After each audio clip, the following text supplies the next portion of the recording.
Getting book reviews on Amazon is hard enough as it is. Man, just to make things more difficult, it seems like they're changing rules all the time, deleting reviews, and it's a frustrating experience. But I'm going to go ahead and really remove some of that frustration, remove some of the muddiness and the cloudiness that revolves around getting book reviews on Amazon. In fact, I'm going to talk about 5 myths and mistakes to avoid if you're trying to get book reviews. So make sure you stay tuned to today's podcast. This is the Self-Publishing with Dale podcast, and I'm just tickled to death that you took a little bit of time out your day to spend a little bit of time with me, and we're going to be talking about my favorite topic of self-publishing books, and of course, more importantly, getting book reviews. 3 pain points that always happen with a lot of indie authors. That includes keyword research and using keywords, book marketing and promotion, and then today's pain point is getting book reviews. Reviews is it's a huge thing. Why do people get hung up on that? Well, I'm going to get to that in just a moment because I really want to let you know that today's podcast is brought to you by our sponsors, thewinninwriters.com. In fact, they actually have the 6th annual North Street Book Prize competition. It runs every year between mid-February and the end of June. Self-published writers can enter their books in any of the 6 categories and have a chance to win from a pot of over $12,500 in prizes. I'm just going to take a pause here for just a second, folks, because it's important to note that their pool keeps growing by the year, but don't miss out on the 6th annual one. You're going to want to make sure you enter. Now, you might be thinking to yourself, is it legit, Dale? Like, is this for real? Are you just being paid to say this? Well, of course, it's a sponsorship. I'm being paid, but I'm not just going to go with any old sponsor. I had to actually do my due diligence and make sure I'm not sending you guys to something that's not any good. The North Street Book Prize actually has a co-sponsor of BookBaby. BookBaby actually is a verifiably good and legit self-publishing platform. So there's their stamp of approval. The next one is they actually come recommended by the Alliance of Independent Authors. Yeah, it's recommended by them, and that's a big deal because they have a very strict and stringent vetting process. For more information, visit our sponsored link at winningwriters.com/Dale. The deadline is June 30th, so enter right away at winningwriters.com/Dale. So why are reviews important? What's the big deal? It's social proof, folks. People like to know other people have consumed a given product before they make a purchase. So having reviews really helps out. And sometimes the more reviews that you have, the more social proof that you have, and the more likely people go, I'm going to give this a shot. Think of it like this way. You go by a nightclub and you see a line that's a mile long. It's going all the way around the club and down the block. Well, there's a good reason, because when they start to see that there's something going on over here, people want to be a part of that. And so that's where book reviews work. It's kind of like having that line a mile long, but it's also a very excited audience who've already been in the club and can tell you, oh, this club's awesome. Or in this instance, this book is awesome. The problem is, though, with reviews. Oh my gosh, it's not that easy to get up thousands upon thousands of reviews, and sometimes misinformation and myths abound really can screw you up. And I want to stop you from doing that because we are going to discuss the reality of the situation. The reality is, there's some people out there that are given some really bad information, or some of the information is outdated and old. So as of today, the recording, June 22nd, and the airing of June 29th through the podcasting platforms, this information is up to date and very much relevant. I made sure to dot my I's and cross my T's, make sure I didn't miss out on anything. So we're going to start it out with number one's review swaps. Now, if you're not familiar with review swaps, let me go ahead and get you on the up and up when it comes to this. Review swaps actually used to be an acceptable practice back in the day. What would happen is one author had a book, another author would have a book. They would exchange books, and they would leave reviews for each of their books on their respective book product page. And believe it or not, actually Amazon used to encourage it. Back like 2008, 2009, they said, oh, that was totally cool. But they didn't account for the fact that there were going to be some bad actors that would come in and spoil things for everybody. So then they started seeing, okay, an author thought, well, if I'm doing good with 1 review, maybe 2 reviews better, maybe 10 reviews is good. And so they started to gather a ridiculous amount of reviews, whether on their own or hiring out through a virtual assistant, it became a fake process. Reviews started getting put on books that just were not true. And so that's where Amazon came in and said, no, no, no, no, all the kids get out the pool. Clearly someone doesn't know how to do this on the up and up and do it legit. So everybody lost their privileges to do review swaps. So might I recommend, it's a good idea. Maybe if you've got a favorite author, you can leave a review for them, yes.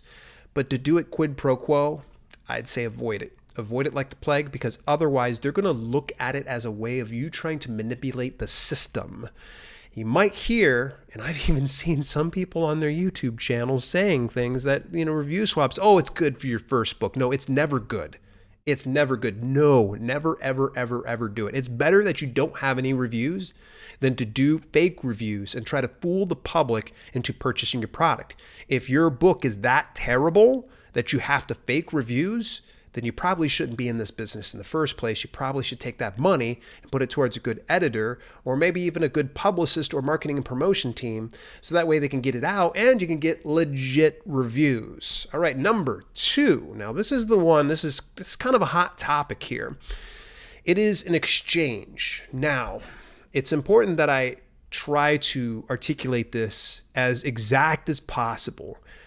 You could give out free copies in exchange for a review. So, for instance, something that's still allowed by Amazon is an advanced reader copy team. So before your book launches, you can build a team of people that can see your book before the general public gets to see it, hence the advanced reader copy team. They could get it for free, and hopefully what they do is leave a review. Back then, it would be they had to disclose in the actual review itself, I received a free copy in exchange for an honest review. Sadly, exchange is now, it's a curse word for Amazon. And if you have anybody leaving reviews like that, they will remove those reviews. It is important to disclose the fact that you did get a free copy, but it should not be in exchange for anything. They must willingly and on their own accord actually lead the review. So this means we can't coerce them, we can't force them, we can't say, well, we gave you a free copy, you've got to leave an honest review. You can probably say something like, it'd be nice if you could leave a review, be it positive or negative. It'd make my day. Otherwise, you can't put the expectation on them that they have to leave a review because you gave them a free copy.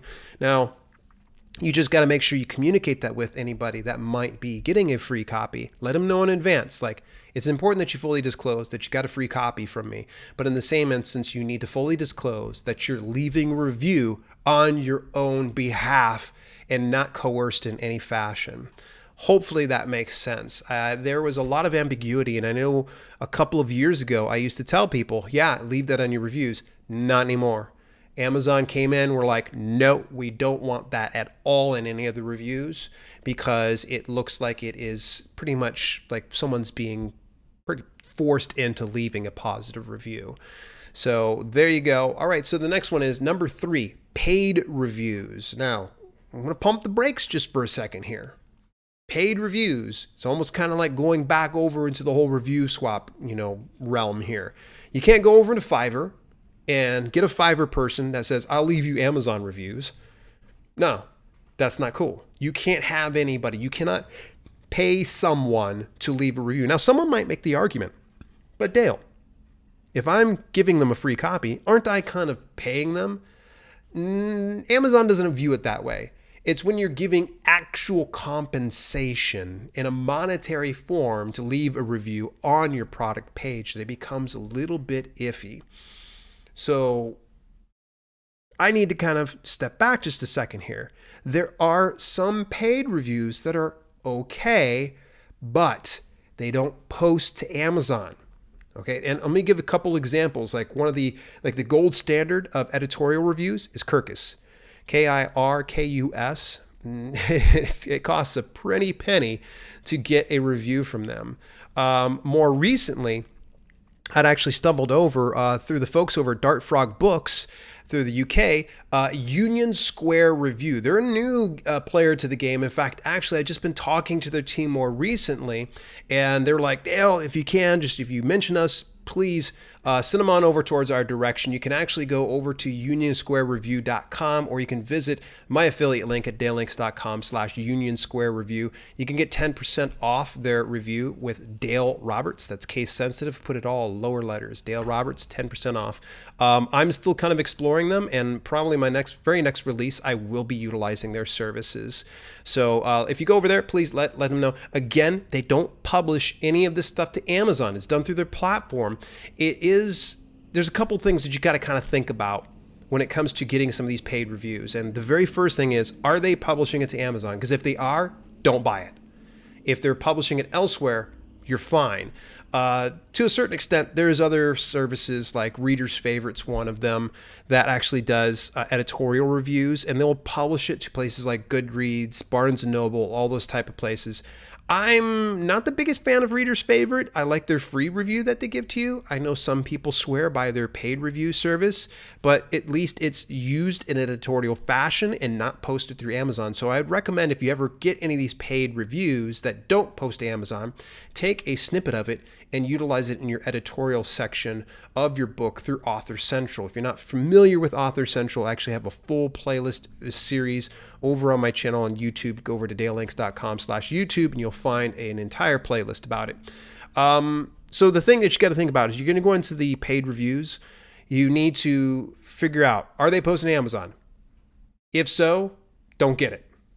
If not, what are their benefits? What do you get for investing in this? So for instance, Kirkus Reviews actually is very much search engine friendly. So if you're actually listed on their site for using their services, you're going to get discovered.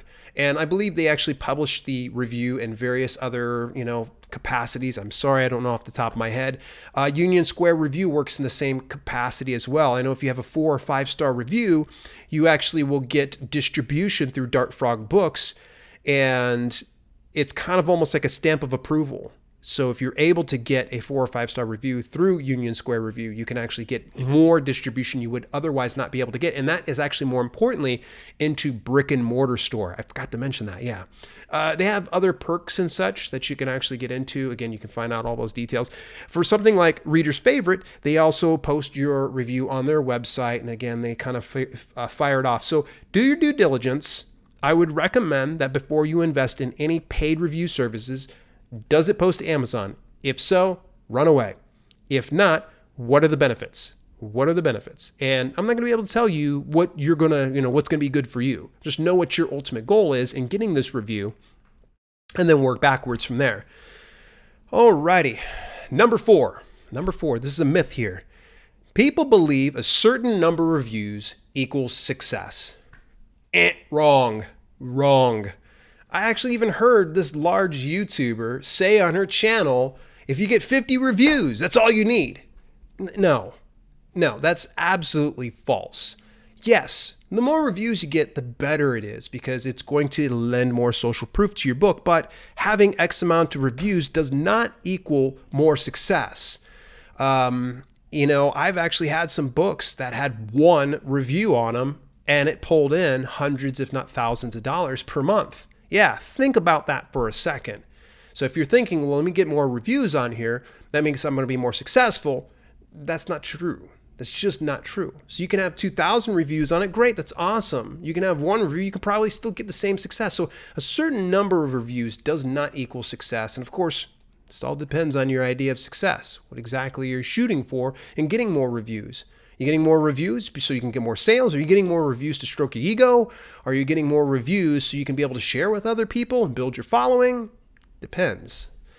All right, so I've got one final point before we jump in here, but I want to share a little bit of a mission here with you, and I want you to join in on this mission here with me. By the end of 2020, I want to positively impact the lives of indie authors and self-publishers throughout the world.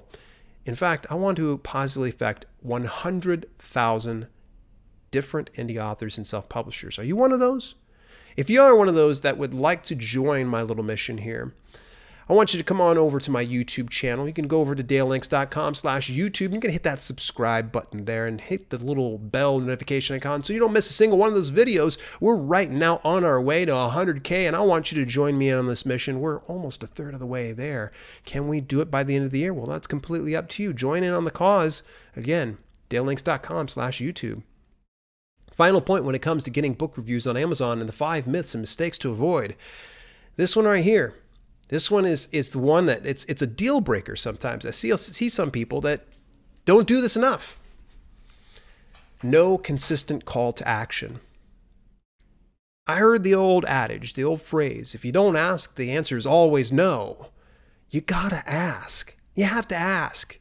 It's not normal for us to, buy a product and leave a review for it. This is the new normal, but it's still not an acceptable thing because, sometimes people are like, okay, I'm just going to buy this book over here on Amazon. I'm done with it. I'm going to go buy this pack of Gatorade on there. I'm done with it. But if you can kind of tell people what they stand to gain out of that, or how they stand to help you further your mission as an author, then chances are very likely they're going to be a little bit more invested in wanting to leave a review for you.